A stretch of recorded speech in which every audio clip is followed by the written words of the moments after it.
അങ്ങനെ നമ്മൾ കാത്തിരുന്ന ആ ഒരു ഉത്സവ മഹാമഹത്തിന് തിരി കൊളുത്തിരിക്കുകയാണ്. വേറെ ഇടത്തുമല്ല, നമ്മുടെ സ്വന്തം ആറ്റുകാൽ ദേവീക്ഷേത്രത്തിലെ ഉത്സവ മഹാമഹം.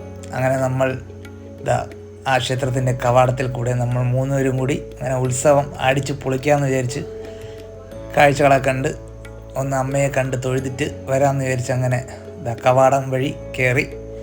അങ്ങനെ അകത്തോട്ട് കയറി. എൻ്റെ പൊന്നോ, ഒരു രക്ഷയില്ലാത്ത തിരക്ക്, ഒരു രക്ഷയില്ല കേട്ടോ.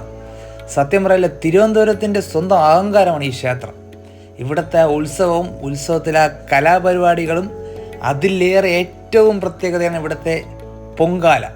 അതായത് ഗിന്നസ് റെക്കോർഡിൽ കയറിയ ഏക പൊങ്കാലയാണ് ആറ്റുകാൽ ദേവീ ക്ഷേത്രത്തിലെ പൊങ്കാല മഹോത്സവം. അതെന്ന് വെച്ച് കഴിഞ്ഞാൽ സായിപ്പന്മാർ വരെ വന്ന് ഇവിടെ പൊങ്കാല ഇടുന്ന ചരിത്രം നമ്മൾ കണ്ടിട്ടുണ്ട്. അങ്ങനെ ആ തിരക്കിലിടയിൽ കൂടി ഞാനിങ്ങനെ നടന്ന് അമ്മയെ ദർശിക്കാനെന്നുള്ള ഭാഗ്യം കിട്ടുമോ നോക്കി അങ്ങനെ പോവുകയാണ്. അങ്ങനെ അമ്മയുടെ നടയിലേക്ക് നടന്നു. തിരക്കെന്ന് പറഞ്ഞാൽ ഒരു രക്ഷയില്ല, ഹെവി തിരക്ക്. അങ്ങനെ നടന്ന് അതിൻ്റെ ഫ്രണ്ടിലെത്തി. ഇതിൻ്റെ ഇടയിലൊക്കെ പെട്ടുപോയാൽ പിന്നെ കിട്ടാൻ തന്നെ ഭയങ്കര പാടാണ്. അപ്പോൾ ഇവിടെ വരുന്നവർ, കുട്ടികളുടെ എല്ലാം കൊണ്ടുവരുന്നവർ ശ്രദ്ധിക്കണം, അത്രയ്ക്ക് തിരക്കാണ്. അങ്ങനെ ആ ലൈറ്റും കാഴ്ചകളൊക്കെ കണ്ട് ആ ഫ്രണ്ടിലൂടെ അമ്മയെ ദർശിക്കാന്നുള്ള രീതിയിൽ ഞാൻ ഇവിടെ എത്തിയിരിക്കുകയാണ്. അപ്പോൾ നമുക്കിനി അകത്തോട്ട് കയറാൻ പറ്റുമോ നോക്കാം. ലൈറ്റ് കണ്ടോ, വാരി എറിയാണ് ലൈറ്റും ഇവിടുത്തെ പ്രോഗ്രാമൊക്കെ ഹെവി. ഇവിടെ അങ്ങനെ നമ്മളത് കഴിഞ്ഞിട്ട് ഇങ്ങോട്ട് വന്നപ്പോൾ ഒരു പെറ്റ് ഷോ, ഒരു ഷോപ്പല്ല, വലിയൊരു സംഭവം തന്നെ. അപ്പോൾ അതിനകത്ത് പെറ്റ് ഷോ ആണ് ബോർഡ് വെച്ചിരിക്കുന്നത്. അതിനകത്ത് മൃഗങ്ങൾ, പക്ഷികൾ, അങ്ങനെ എല്ലാ സംഭവങ്ങളും ഉണ്ടെന്ന് തോന്നുന്നു. നമ്മൾ പിന്നെ അകത്തോട്ടൊന്നും കയറിയില്ല. വെളിയിൽ ചെറിയ രീതിയിലുള്ള സംഭവങ്ങൾ വെച്ചിട്ടുണ്ട്. ഏറ്റവും എനിക്ക് ഇഷ്ടപ്പെട്ടത് അണ്ണൻ ഇങ്ങോട്ട് പാമ്പൊക്കെ കയ്യിൽ ചുരുട്ടി വെച്ചുകൊണ്ട് നിൽപ്പ് കണ്ടോ. അണ്ണൻ്റെ തോളിലൊരു സാധനം ഇരിപ്പുണ്ട്. എൻ്റെ പേരെനിക്ക് കറക്റ്റ് അറിഞ്ഞൂടാ. ഹെവി സാധനം. അതൊക്കെ കണ്ടിങ്ങനെ വന്നപ്പോൾ ഇവിടെ ഒരു സുന്ദരമായ കാഴ്ച. നമ്മളെ ജയറാമേട്ടൻ, മലയാളികളുടെ നിത്യഹരിത നായകൻ ജയറാമേട്ടൻ്റെ പഞ്ചാരി മേളം. അങ്ങനെ അത് കണ്ട്, അത് കാണാൻ തന്നെ ജനക്കൂട്ടം. ഒരു രക്ഷയില്ല കേട്ടോ. ഒരു 2 മണിക്കൂർ പുള്ളി ഒരേ നിപ്പ്, അടിയോടടി. അത് കാണാനുള്ളൊരു പ്രത്യേക ഭംഗിയാണ്. അങ്ങനെ അതും കണ്ട് നേരെ നമ്മൾ എല്ലാവരും ഉണ്ട്. ഒരു രക്ഷയില്ലാത്ത തിരക്കാണ്, തിരക്കോട് തിരക്ക്. അങ്ങനെ അമ്മയുടെ നടയിലെത്തി. അമ്മയെ തൊഴിൽ അകത്ത് കയറാൻ പറ്റില്ല, അത്രയ്ക്ക് തിരക്ക്. ക്യൂ തന്നെ നിൽക്കുന്നു, ഇഷ്ടംപോലെ മണിക്കൂറുകളോളം ക്യൂ നിൽക്കുന്നവരുണ്ട്. അപ്പോൾ നമ്മൾ അവിടെ നിന്ന് തൊഴുത് ആ കാഴ്ചകളെ കണ്ടു. ഇങ്ങനെ അവിടെ നിന്ന് ഇവിടുത്തെ നെയ്വിളക്കൊക്കെ കണ്ടു. പ്രത്യേക ഭംഗിയാണ് ആ നെയ്വിളക്ക് കാണാൻ. കണ്ടോ, നടയിലേക്ക് പോകാമെന്നുണ്ട്, പക്ഷേ ഭയങ്കര തിരക്കും കാര്യങ്ങളായതുകൊണ്ട് അകത്തോട്ട് കയറാം. ഒന്നാമത് ചൂട്.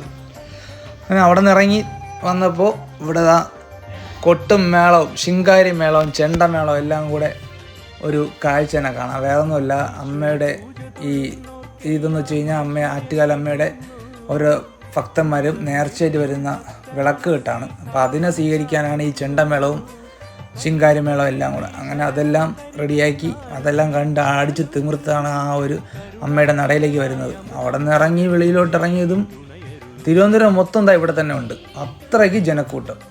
നേരത്തെ വന്നതിനെ കാട്ടി ഡബിൾ. ഈ ലൈറ്റും കാര്യങ്ങളൊക്കെ അസാധ്യം, ഒന്നും പറയാനില്ല, കിട്ടില്ല. അങ്ങനെ നമ്മൾ കാഴ്ചകളൊക്കെ കണ്ട് ഇറങ്ങിയപ്പോൾ ബലൂൺ, പണ്ടത്തെ ബലൂണല്ല, ഇത് വെറൈറ്റി പുതിയ തരം ബലൂണുകൾ. പിള്ളേർക്കൊക്കെ പിന്നെ കണ്ടു കഴിഞ്ഞാൽ പിന്നെ അവിടെ തന്നെ നിൽക്കും. അത് വാങ്ങിച്ചു കൊടുക്കാതെ ഒരു രക്ഷയില്ല, അത്രയ്ക്ക് കിട്ടില്ല സാധനം. കാണുമ്പോൾ തന്നെ പ്രത്യേക ഭംഗി. ഈ ചൂടിനിടയിൽ അതും കണ്ട് നേരെ വന്ന് നമ്മൾ അണ്ണൻ്റെ അവിടെ നിന്ന് കുലുക്കടിക്കാമെന്ന് വിചാരിച്ച്. അങ്ങനെ അണ്ണൻ കലക്കി തിമിർത്ത് ഗ്ലാസ് കറക്കി 2 അടി അത് അടിച്ചടിച്ചാണ് അത് അവിടെ ഫുള്ള് കുഴിയായത്. കണ്ടോ, ആ കുലുക്കെന്ന് വെച്ച് കഴിഞ്ഞാൽ ഒരു രക്ഷയില്ല. അണ്ണൻ 2 കറക്ക് 4 കറക്ക് തിരിപ്പ് കൊട്ടിയെടുത്ത് സാധനം ഇങ്ങോട്ട് കയ്യിലോട്ട് തന്നു.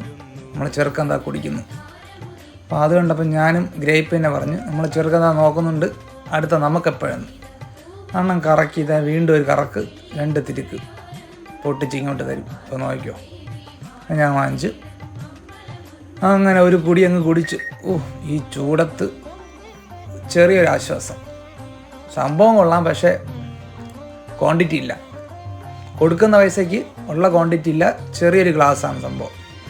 അങ്ങനെ അതും കുടിച്ച് വീണ്ടും നമ്മൾ എങ്ങോട്ട് ഇറങ്ങി നേരെ കാഴ്ചകളൊക്കെ കണ്ട് കുറച്ചും കൂടെ ലൈറ്റും കാര്യങ്ങളൊക്കെ കാണാമെന്ന് വിചാരിച്ച്.